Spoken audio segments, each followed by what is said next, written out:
সাধারণ মানুষের হাতে, রিক্সাওয়ালা, ভ্যানওয়ালা, মোবাইলের দোকানদার, তাদের ঠেলা, মানে আমি আমার জামান করে ভাষায় বলি, তাদের ডলা খেয়ে কিন্তু ট্যাঙ্কের ভিতরে ঢুকতে হয়েছে। যখন সুশিক্ষিত প্রশিক্ষিত ছাত্রলীগ, যুবলীগ আসবে, আওয়ামী লীগ আসবে, বাংলাদেশের মুক্তিযোদ্ধা যারা যারা মুক্তিযুদ্ধ করেছেন, তারা কিন্তু কথায় কথায় আমাদের দেশে একটা বলে, যুদ্ধ ছেড়ে দিছি, ট্রেনিং অস্ত্র ছেড়ে দিছি, ট্রেনিং তো ছেড়ে দেয় নাই।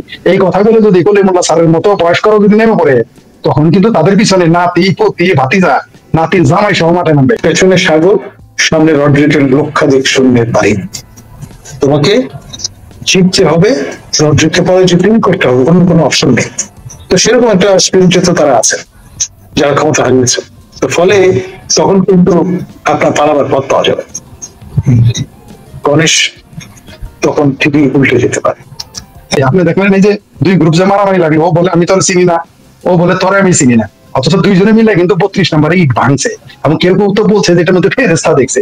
চিন্তা করে দেখেন, ফেরেস্তাই নাকি তাকে বলছে বঙ্গবন্ধুর বাড়ির ইট ভাঙতে। সেই লোকের তারা আজকে বের করে দিল, দেখলাম টিভিতে দেখলাম। আমার খুব মজা লাগছে এতে, কারণ হলো কি এদের এই শিক্ষাটা দরকার ছিল, আরো পাবে। গিলটি মারলে পাটকেলটি খেতে হয়, সেটা 10 বছর অপেক্ষা করতে হচ্ছে না, আপনার 1 বছরের মাথায় সেটি মানে রাইট হয়ে গেছে সেই পরিস্থিতিটা। গলিতে আওয়ামী লীগ, ছাত্রলীগ, যুবলীগ রয়েছে, কোনো কিছু সফল হবে না। 3 তারিখের কথা বললেন না, স্যারের সাথে একটু আগে এক জায়গায় কথা বলবে, স্যার ওখানে সত্য অঙ্কের কথা বলে আসছেন যে মেঘ যত গর্জে তত বর্ষে না। এরা দেখবেন ওই দিন আরেকটা সত্য করে বলবো, আজকে এটা না, ওই যে ঈদের, বিএনপির ঈদের পরে আন্দোলন করবে, এরকম ঘটনা ঘটতে পারে। অনেকে জানতে চেয়েছেন আসলে 3 তারিখে ডিক্লারেশন যে দিবে, তারা আদতেই ডিক্লারেশন দিবে নাকি 3 তারিখে কি ঘটতে যাচ্ছে, অনেকেই জানতে চেয়েছেন। এই প্রশ্নের একটা উত্তর দিয়ে আপনার কাছে জানতে চাই যে সেনাবাহিনীর যে কর্মকর্তাকে গ্রেফতার করা হলো, 22 জন আওয়ামী লীগ কর্মী এবং বলা হচ্ছে তাদেরকে ট্রেনিং, রেগুলার ট্রেনিং দেওয়া হচ্ছে, দিচ্ছিলেন তিনি, এইটা কতটা যুক্তিযুক্ত? ইতিমধ্যে তার বিচারিক কার্যক্রম বা তদন্ত শুরু হয়, বিচারের প্রথম পার্ট তদন্ত শুরু করেছে সেনাবাহিনী। আইএসপিআর থেকে বিবৃতি দিয়ে বলা হয়েছে তার বিরুদ্ধে অভিযোগ তদন্ত করা হচ্ছে, তদন্তে তার বিরুদ্ধে তথ্য প্রমাণ পেলে সেনা আইন অনুযায়ী সকল ব্যবস্থা নেওয়া হবে। জানা যাচ্ছে তার বাড়ি নাকি গোপালগঞ্জ এবং তিনি নাকি এক জেনারেলের মেয়ের জামাই, সে তার ওয়াইফও আবার আর্মিতে আছেন। দুইটা প্রশ্ন আছে আপনার কাছে, ডক্টর নাজমুল হাসান করিমুল্লাহ। জি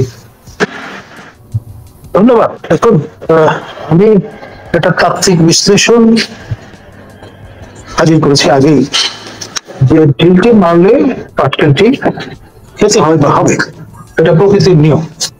এখন যেই পথে আগমন ঘটেছে বিরুদ্ধে পক্ষ কিন্তু একই পথে আগমন করবে, এটা সময়ের ব্যাপার। Time is the best healer. এখানে আপনার যে পরিস্থিতি আমরা দেখছি সেটি আসলে সেরকম একটা পথে অগ্রসর হচ্ছে। আপনি যখন অনির্বাচিত একটি সরকার দেখবেন সিন্দাবাদের দোস্তের মতো যাতে ঘাড়ে চেপে বসে এবং নির্বাচন লিফটে বিদায়, সম্ভবত লিফটে আমরা আশা করি ওনাকে পেয়ে যাবো আবার। আর একেবারে লিফটে আমরা পেয়ে যাবো কিছুক্ষণের মধ্যে আশা করছি। আমরা একটু চলে আসছেন, আমাকে শোনা যাচ্ছে? প্রফেসর ডক্টর নাথ বলছিলাম, জি আমি শুনতে পাচ্ছি। আপনার যে বিষয়টা সেটা হচ্ছে যে পথে আগমন ঘটেছে একই পথে তাদের চ্যালেঞ্জাররাও আসবার চেষ্টা করবে, এটা প্রকৃতির নিয়ম স্বাভাবিক। তো ফলে আমরা তাদের মতো তারা যেটা ধরে নিয়েছেন যে আগামী 50 বছর পরে আওয়ামী লীগ তাদের চ্যালেঞ্জার হবে, কারো কারো মতে 30 বছর, কারো মতে 10 বছর, 10 বছরের নিচে কেউ ভাবতে রাজি না, এরকম একটা আপনার মন কলা ধরনের তোলা খেয়ে বসেছিলেন। হঠাৎ করে এই বিষয়টা ফ্রন্টে চলে আসায় তখন রীতিমতো একটা ঝাঁকুনি হিসেবে এটা কাজ করেছে। আপনার এখানে আমাদের সম্মানীয় ডিআইজি পলিটিক্যাল স্পেশাল ব্রাঞ্চের তিনি তো একটা চিঠি ইস্যু করে ফেলেছেন 28 তারিখের স্বাক্ষরে, এবং সেটি বলবার চেষ্টা করছেন আগামী 11 দিন খুবই ক্রুশিয়াল, অর্থাৎ 29শে জুলাই থেকে 8 অগস্ট পর্যন্ত। আবার আরেকটি একই ধরনের সর্বাত্মক সতর্ক অবস্থা জারি করা নির্দেশনা আছে, সতর্ক থাকতে বলা হয়েছে যারা আপনার ইউনিফর্ম বা ওপেন ইউনিফর্ম তাদের ক্ষেত্রে। তো ফলে এখানে আপনার সেই বিষয়গুলো আমাদের খেয়াল করতে হবে। আর এই যে সতর্কতা কেন, এই যে নানা কিছু ঘটতে পারে সেই চিন্তা কেন মাথায় আসলো, অর্থাৎ আপনার একটা আশঙ্কা থেকে এটা করা হয়েছে, এবং এখানে যে আশঙ্কাটা সেটি একেবারে অমূলক নয়। আর আপনার মানুষ তো দিনক্ষণ হয়েছে, চিন্তা ভাবনা করে, কাজকর্ম হাতে নেয়। এখন বর্ষপূর্তির একটা ব্যাপার আছে, যারা ক্ষমতায় আছেন তারা তো খোশ মেজাজে আছেন। বর্ষপূর্তির সময় তারা আপনার বা তার আগেই নতুন বন্দোবস্তের ঘোষণাটা দেবেন, এবং যারা ক্ষমতা হারিয়েছেন তারা এই নতুন বন্দোবস্তে তাদের স্থান কোথায় সেটি নিরূপণ করতে চাইবেন, এটা অত্যন্ত স্বাভাবিক। এবং যখন দেখছেন যে নানান রকমের শর্ত দিয়ে দেওয়া হচ্ছে, আপনার বিচার, তারপর সংস্কার, তারপর নানান রকমের পরীক্ষা নিরীক্ষা, স্থানীয় সরকার, পরিষদের নির্বাচন ইত্যাদি, এইসব নানান অজুহাতে নির্বাচন তফসিল আর ঘোষণা হচ্ছে না। তো ফলে এটা নিয়ে একটা ফ্রাস্ট্রেশন আছে। আন্তর্জাতিক সম্প্রদায়ের পক্ষ থেকে প্রথম ব্রিটেনের একজন মন্ত্রী বলেছেন যে নির্বাচন, ত্রয়োদশ সংসদ নির্বাচন, সেটি হতে হবে ইনক্লুসিভ। পরবর্তীতে জাতিসংঘের স্থানীয় প্রতিনিধি যিনি, তিনি বললেন যে এটা নিয়ে তাদের খুব একটা মাথা ব্যথা নেই। তিনিও এই ধরনের কথাবার্তা বলবার চেষ্টা করলেন। তারপর আবার ট্রুপ মহোদয়ের পক্ষ থেকে বলা হলো ইনক্লুসিভ নির্বাচন অত্যাবশ্যক। তো ফলে এরকম একটা আবহে পড়ে আপনার দুই পক্ষই আশা নিরাশার একটা দোলাচলে পড়ে গেছে। মানে সেই 50 বছর, 30 বছর বা 10 বছর ন্যূনতম, এই যে সময়সীমা নিজেরা ঠিক করে নিয়েছিলেন, সেই ভাবনাটা চির ধরা শুরু করলো। এবং আপনি খেয়াল করে দেখেন, এই যে হরতাল আহ্বান করা, তারপরে আপনার নানান রকম অ্যাক্টিভিজম, গোপালগঞ্জ জানান দিল যেটা আসলেই আওয়ামী লীগের দুঃখ। আপনার যে আত্মহত্যা অফিসিয়ালি আমরা দেখলাম 5 জনের, আর আপনার অসমর্থিত সূত্রে 50 জনের। তো এটা কিন্তু একটা রীতিমতো এম্বারাসমেন্ট ফর দা রেজিম। আপনার তাদের হাতে রক্ত লেগে গেল, যেইটাকে ক্যাপিটালাইজ করছিলেন আপনারা, যে আগের রেজিম তাদের হাতে রক্ত লেগে আছে, আপনি তো একই রাস্তায় হাঁটলেন। আপনি একজন মানুষের প্রাণ নাশের কারণ হন, আর আপনার 150 জনের বা 1500 জনের যাই বলেন, যে অঙ্ক, এটা সংখ্যার বিষয়, কিন্তু আপনি এক পার চলে গেলেন। নৈতিক ভাবে কিন্তু আপনার অবস্থান নড়বড়ে হয়ে গেল। আপনি যে যুধিষ্ঠির অবস্থানে ছিলেন সেখানে আর থাকতে পারছেন না, এবং যেভাবে বাঘের মতো তর্জন করে গিয়ে বেড়ালের মতো মাথা নুয়ে সাজোয়াজানে প্রবেশ করলেন কেন্দ্রীয় নেতৃত্ব, এটা কিন্তু ইয়ে না, ইউনূসের ভাষায় তারা এমপ্লয়াররা, যে 5-6 জন, তার ভেতরে গোটা 3-4 জন কিন্তু ওখানে ছিলেন। এবং আপনার সশস্ত্র বাহিনী যে বক্তব্য আমরা দেখলাম, সেখানে পরিষ্কার বলা আছে এদের যান বাঁচত যদি তারা গুলি বর্ষণ না করতেন। মানে বল প্রয়োগ না করতেন, তারা বল প্রয়োগ না করতেন, গুলি বর্ষণ তারা স্বীকার করেন। মানে লাইভ এমোশন ব্যবহার না করলে কোনো অবস্থায় লোকগুলিকে বাঁচিয়ে নিয়ে আসা যেত না। মানে পরিস্থিতিটা এমন বিরূপ ছিল এই আপনার যারা ছিলেন বাঘ হয়েছেন বেড়াল, এদের জন্য। ফলে এই রিয়ালিটি গুলো আপনাকে কিন্তু মাথায় নিতে হবে। এই যে ঘুরে দাঁড়ানোর যে জানানটা, সেটা কিন্তু গোপালগঞ্জবাসী দিয়েছে। তার ফলে সেখান থেকে লজিক্যালি ব্যাপারটা কি দাঁড়ায়, বর্ষপূর্তি যখন ঘটবে, জুলাই ঘোষণার বিষয়টা যখন আসবে, তখন কিন্তু প্রতিরোধের সম্মুখীন হবেন। আর সবাই যারা অ্যাডভার্সারি বেলিজেন্ট অবস্থানে আছেন, তারা সবাই জানেন যে এই লোকগুলো কিন্তু সশস্ত্র। প্রচুর বৈধ অস্ত্র খোয়া গেছে, থানা লুট হয়েছে, এমনকি গণভবনের অস্ত্র লুট হয়েছে। আপনার নরসিংদীর জেলখানা ভেঙে কয়েদিরা বেরিয়ে গেছেন, জঙ্গিরা বেরিয়ে গেছেন, এবং এরা সব বিপজ্জনক লোকজন, এবং এরা সশস্ত্র অবস্থায় বিদ্যমান। তো তাদের প্রতিরোধ করতে যারা আসবেন, তারা আপনার এই মুখে শেখ ফরিদ বগলি যেরকম প্রস্তুতি নিয়ে আসলে তো এই 21st সেঞ্চুরিতে নিশ্চিন্ত হয়ে যাবে। এটা স্বাভাবিক, আত্মরক্ষার অধিকার প্রত্যেকটা মানুষের আছে। তো ন্যাচারালি তারাও তাদের মতো করে প্রস্তুতি নেবেন, এটাই স্বাভাবিক। এবং সেই তাত্ত্বিক বিচারে আমি বলেছিলাম যে প্রথমত এ ধরনের ঘটনা যদি ঘটে তাহলে প্রোটেক্টেড একটা গেরিলা ওয়ারফেয়ারের দিকে যাবে দেশ।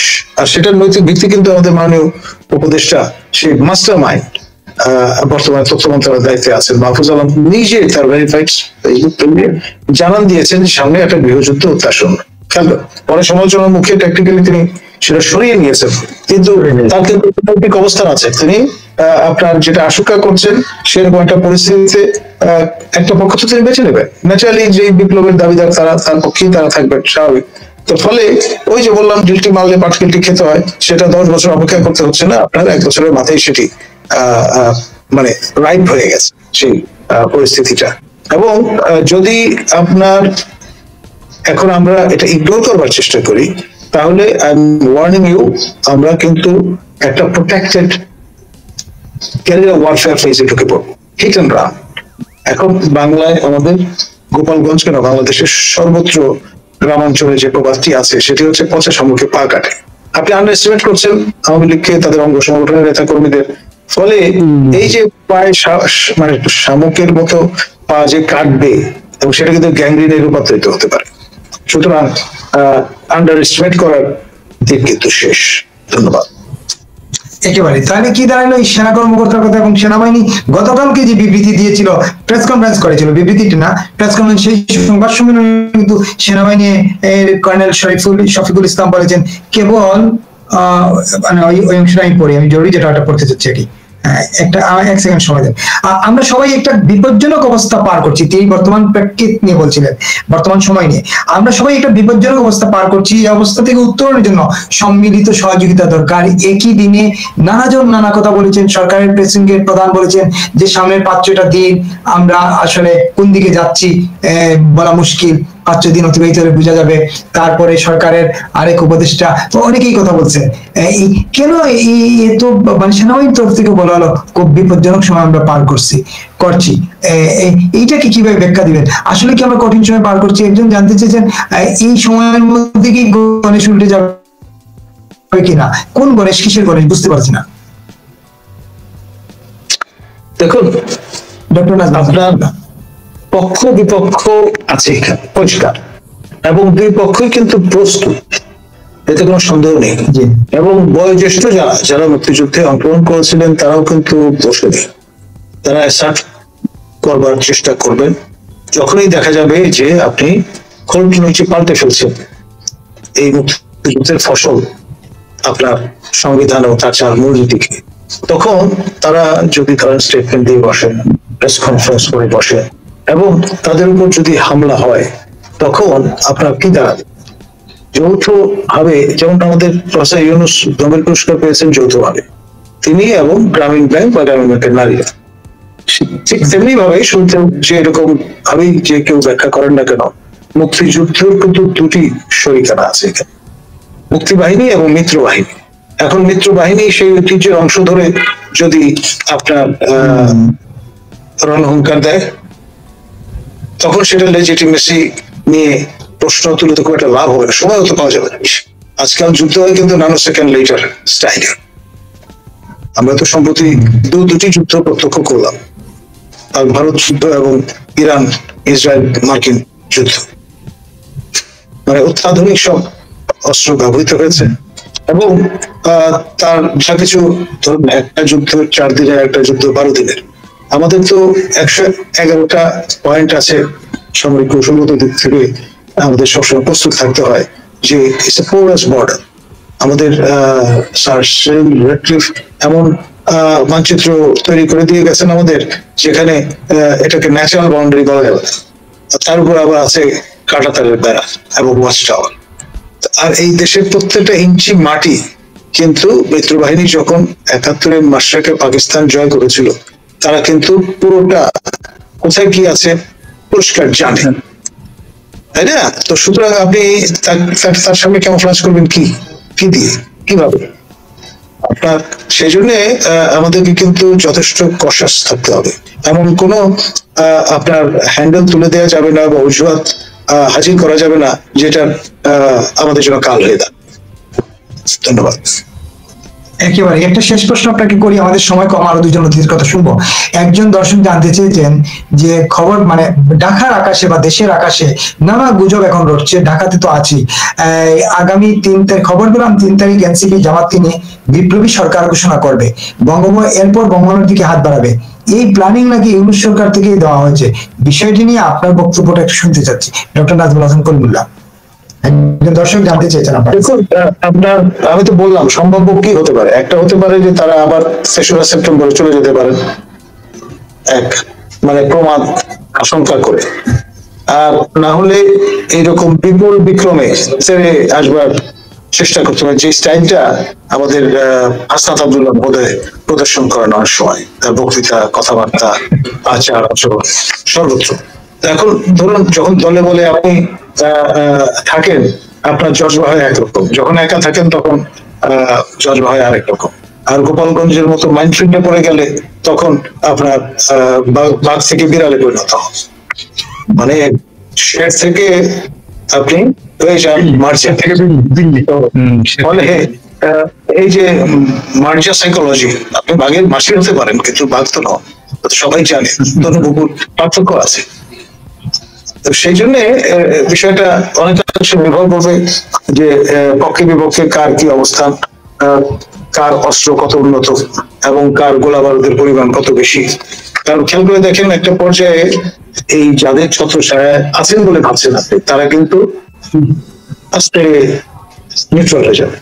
যেটাই যে সমালোচনাটা হয়েছে আপনার এই গোপালগঞ্জ এই ঘটনাটায়, সবসময় পরিষ্কার তারা, আমরা যেটা সোশ্যাল মিডিয়াতে দেখছি, তারা বলছেন যে তারা এখন থেকে আর কারো রাজনৈতিক দলের প্রোটেকশন নিতে যাবেন, কারণ তাতে তাদের ভাবমূর্তি বিতর্কের মধ্যে পড়ে। তো সেখানে এই ঘটনা তো বারবার তাদের লার্নিং এর প্রয়োজন হবে না, যদি অবস্থায় থাকেন তখন তো আপনার সারমেয় পাওয়া যাবে না। এই যে স্নেক ডগ যারা ঘুরে ঘুরে আপনাকে পাহারা দেবে, বা আপনার এই যারা ম্যান ইন ইউনিফর্ম, তাদেরও কিন্তু আপনি পাবেন না। এখন এই পরিস্থিতির নতুনতর বাস্তবতায় আপনার যুদ্ধ কিন্তু আপনাকে কি করতে হবে, অন্যের ধারে বন্দুক রেখে যুদ্ধটা হবে না। আর ধরুন, যারা ক্ষমতা হারিয়েছেন তারা তো ডেসপাইট বাঞ্চ অফ পিপল, দেয়ালে পিঠ ঠেকালো, তার মানে সেই স্পেন বিজয়ী কারেকের মতো অবস্থা, যে যেই নৌকাগুলো দিয়ে তিনি গিয়ে জিব্রাল্টারে নেমেছিলেন, তিনি সবগুলো নৌকা পুড়িয়ে দিয়েছিলেন, বলেছিলেন যে পেছনে সাগর, সামনে রড্রিকের লক্ষাধিক সৈন্যের বাহিনী, তোমাকে জিততে হবে, রড্রিককে পরে জিতিং করতে হবে, অন্য কোনো অপশন নেই। তো সেরকম একটা স্পিরিটে তো তারা আছে যারা ক্ষমতা হারিয়েছে। তো ফলে তখন কিন্তু আপনার পালাবার পথ পাওয়া যাবে, গণেশ তখন ঠিকই উল্টে যেতে পারে একেবারে। তার মানে দক্ষিণপন্থীদের একটা উত্থানের সম্ভাবনা দেখা যাচ্ছে 3 তারিখে, তার মানে দক্ষিণপন্থীদের একটা উত্থানের সম্ভাবনা দেখা যাচ্ছে 3 তারিখে, যাদের আরেকটা কথা বলি, এটা হচ্ছে বাংলাদেশের সবচেয়ে পুরনো রাজনৈতিক দল এখন ক্রিয়াশীল শুধু জামাত ইসলাম। 71-এর মুক্তিযুদ্ধের সময় জামাত ইসলামের একজন সদস্য কিন্তু মৃত্যু মুখে পতিত হতে হয়, হাউ টু সার্ভাইভ। এবং আপনার এদের অনেকেই আপনার কাঠমান্ডু হয়ে সৌদি আরব সারা বিশ্বে ছড়িয়ে পড়েছিলেন। আবার যখন 75-এ পটপরিবর্তন হয়, তারা এসছেন এবং নিজেদের সংস্থাপিত করেছেন। তো সুতরাং যদি দেখেন যে পরিস্থিতিটা আসলেই সামালযোগ্য নয়, তারা কিন্তু ঠিকই এই তখন আর এই তরুণ তুর্কিদের চিনবেন না, তারা তাদের মতো করে চাচা আপন প্রাণ বাঁচা ওই তত্ত্বে চলে যাবে, তখন কিন্তু যুদ্ধটা আর হবে না। ধন্যবাদ। একেবারে পরিষ্কার পরিষ্কার। সঙ্গে দেখুন শেখ ফরিদ, আমরা একটু লম্বা সময় নিচ্ছিলাম, ডক্টর নাজমুল হাসান কলিমুল্লাহর কাছে তথ্য পেলাম, জানলাম আসলে যে আতঙ্কে আছে, আতঙ্কের যে হেতু আছে এটা বোঝা গেল যে 3 তারিখে আসলেই কোনো কিছু, 3 তারিখকে ঘিরেই নানা রকম ষড়যন্ত্র চলছে, এবং এইটা দক্ষিণপন্থীদের জামাত, শিবির, হিজবুত এইসব তারা 3 তারিখে হয়তো জড়ো হবেন ইয়েতে শহীদ মিনারে। তারপর তাদের পরবর্তী ডিক্লারেশন হোক, আর যেটা হোক, বিপ্লবী সরকার হোক, এই সরকার হোক, সেই সরকার হোক, একটা কিছু করবেন হয়তোবা নিশ্চিত না, যেটা ডক্টর নাজমুল হাসান কলিমুল্লাহ বলছেন, হয়তো এটা আবার পরের সেপ্টেম্বর 3 তারিখ যেতে পারে, মানে এক্সপান্ড করতে পারে। এখন প্রশ্ন হচ্ছে এইটা নিয়ে মানুষের মধ্যে যে আতঙ্ক আছে, এটাকে কিভাবে ব্যাখ্যা করছেন? আর এই যে সেনা কর্মকর্তাকে গ্রেফতার করা হলো, এটারই বা ব্যাখ্যা আপনার কিরকম শুনতে পাচ্ছি? দুইটা প্রশ্ন করেছেন। এখন স্যার তো যেহেতু সামরিক ব্যক্তি, স্যারের ব্যাখ্যা একরকম, আমি একটু আমার মতো করে বলি, যদি একটু বেয়াদবি নেবেন না স্যার, আলাদা কথা আছে নিয়ে তিনি বলবেন। আসলে এই যে স্যারের কাছে একটা দারুণ তথ্য পেলাম। আমরা তো এতদিন শুনলাম যে শুধু আওয়ামী লীগের লোকই পালায়, স্যারের কাছে আজকে জানলাম যে জামাতিরাও 71 সালে সব পালিয়ে গিয়েছিল। এটা আমরা জানলাম আর কি স্যারের মাধ্যমে। আজকে অনেক তথ্য স্যারের মাধ্যমে পাচ্ছি। আর সবচেয়ে মজার বিষয়, সবাই জানে আমি সাঁতারের উস্তাদ, আমি দেখি আমার উস্তাদ দেখা উস্তাদ নিকলা আমাদের স্যার, তিনি এত সুন্দর ভাবে এত চমৎকার করে সাঁতার করলেন, আমি মানে যার পর নাই মানে বিস্মিত হয়ে গেলাম। আমি তো ভাবতাম আমি একাই শুধু সাঁতার করতে পারি। যাই হোক, এই যে তারা যে পালিয়ে গেল এবং যাবে, আমি শুধু স্যারের সাথে যোগ করতে, স্যার এটা কিন্তু আবার পালিয়ে যাবে, তার পথটা পুরোনো পথ বলে দিলেন এবং আবার তারা এইভাবেই পালাবে। কিন্তু সবচেয়ে ভয়ঙ্কর যে তথ্যটা পেলাম, এটা আমার জানা ছিল না, স্যারের মাধ্যমে জানলাম যে তারা কিন্তু মারা যায় না এই ভিতরে। এত ভয়ঙ্কর, এত বিপজ্জনক এবং এত মানে সুদক্ষ বলবো না, কুদক্ষ, তাছাড়া এইভাবে সম্ভব না। তবে এই যে স্যারও যেটা শেষে বললেন যে এরা কিন্তু কিছুদিন পরে এদের চিনবে না, এটা আমি জানি। এটা আমরা গ্রামের মানুষ তো, আমরা গ্রামের মাতাব্বরদের দেখি। সকালবেলা আমার বলে ফরিদ, লোপাফার সাথে তোমার ঝগড়া, চিন্তা করবা না, লোপাফার জমি যেভাবে তোমার তখন নিয়ে দিতে হয় দিব। দুপুর বেলায় আমার করছে কি, তারা কিছু পাঠাই দিছে, বিকাল বেলায় দেখি আমার চিনে না, লোপাফার সাথে তারা দাওয়াত খায় এবং আমার জমি সব লোপাফার দিয়ে দেয়। এই হচ্ছে কিন্তু বাংলাদেশ, এই হচ্ছে বাংলাদেশ। এবং যারা এখানে আছে, আপনি দেখলেন এই যে দুই গ্রুপ যে মারামারি লাগে, ও বলে আমি তোর চিনি না, ও বলে তোরে আমি চিনি না, অথচ দুইজনে মিলে কিন্তু 32 নম্বরে ইট ভাঙছে। এবং কেউ কেউ তো বলছে যে এটার মধ্যে ফেরেস্তা দেখছে। চিন্তা করে দেখেন, ফেরেস্তাই নাকি তাকে বলছে বঙ্গবন্ধুর বাড়ির ইট ভাঙতে। সেই লোকের তারা আজকে বের করে দিল, দেখলাম টিভিতে দেখলাম, আমার খুব মজা লাগছে এতে। কারণ হলো কি, এদের এই শিক্ষাটা দরকার ছিল, আরো পাবে, আরো পাবে। আর সেনাবাহিনীর কথা যেটা আপনি বললেন, এটা খুবই বিপজ্জনক ব্যাপার। এটাকে আমি দুই ভাবে ব্যাখ্যা করবো। হতে পারে তারা আসলে গেরিলা বাহিনী সৃষ্টি করার চিন্তা ভাবনা করেছিল, হতে পারে। আবার উল্টো হতে পারে যে আসলে আওয়ামী লীগকে ফাঁসিয়ে দেওয়ার জন্য একটা নতুন ড্রামা তৈরি করছে, যাতে আওয়ামী লীগকে আগে ফাঁসিয়ে দেওয়া যায়। কিন্তু আমি বলে দেই, এই ঘটনা ফাঁসিয়ে দেওয়া হোক আর আওয়ামী লীগই বানাক, স্যার যেটা বললেন যে কোনো পক্ষই কিন্তু পিছিয়ে নেই। এদের তো যুদ্ধ বিজয় হয়ে গেছে। আর যারা আওয়ামী লীগ করে বা ছাত্রলীগ করে, যুবলীগ করে এবং যারা মুক্তিযুদ্ধের পক্ষে, এমনকি যারা সরাসরি মুক্তিযোদ্ধা, তাদের পিঠ কিন্তু এখন দেয়ালে ঠেকানো। তাদের কিন্তু ওই যে স্যার যে আরো সেনাপতির কথা বললেন, বাংলাদেশে তাদের অবস্থা কিন্তু তাই। আর তারা যদি খেপে যায়, সাধারণ মানুষের হাতে, রিক্সাওয়ালা, ভ্যানওয়ালা, মোবাইলের দোকানদার, তাদের ঠেলা, মানে আমি আমার জামালপুরের ভাষায় বলি, তাদের ডলা খেয়ে কিন্তু ট্যাঙ্কের ভিতরে ঢুকতে হয়েছে। যখন সুশিক্ষিত প্রশিক্ষিত ছাত্রলীগ, যুবলীগ আসবে, আওয়ামী লীগ আসবে, বাংলাদেশের মুক্তিযোদ্ধা যারা যারা মুক্তিযুদ্ধ করেছেন, তারা কিন্তু কথায় কথায় আমাদের দেশে একটা বলে, যুদ্ধ ছেড়ে দিছি, ট্রেনিং অস্ত্র ছেড়ে দিছি, ট্রেনিংটা ছেড়ে দেয় নাই। এই কথা বলে যদি কলিমুল্লাহ স্যারের মতো বয়স্করা যদি নেমে পড়ে, তখন কিন্তু তাদের পিছনে নাতি, পতি, ভাতিজা, নাতির জামাই সহ মাঠে নামবে। এটা কিন্তু এরা জানে না। আর ওরা কিন্তু ট্যাঙ্ক আর কামানের ভয় দেখে ভয় পাবে না। কারণ প্রত্যেকটা বাংলাদেশের প্রত্যেক অলি গলি, আবার বলি গলি না, শুধু অলি গলিতে আওয়ামী লীগ, ছাত্রলীগ, মুক্তিযুদ্ধের পক্ষের মানুষ আছে। আপনি ট্যাঙ্ক কামান দিয়ে আপনি এলাকায় আপনি মানুষকে তছনছ করে দিতে পারবেন, কিন্তু আপনি কিন্তু ভূমি দখল করতে পারবেন না, কোনোদিনই সম্ভব না। আর বাংলাদেশ সমতল, আর বাংলাদেশের প্রলম্বিত অলি গলিতে আওয়ামী লীগ, ছাত্রলীগ, যুবলীগ রয়েছে, কোনো কিছু সফল হবে না। 3 তারিখের কথা বললেন না, স্যারের সাথে একটু আগে এক জায়গায় কথা হলো, স্যার ওখানে চমকের কথা বলে আসছে, মেঘ যত গর্জে তত বর্ষে না। এরা দেখবেন ওই দিন আরেকটা শ্রোতা ঘটনা বলবো, আজকে এটা না, ওই যে বিএনপির ঈদের পরে আন্দোলন করবে, এরকম ঘটনা ঘটতে পারে।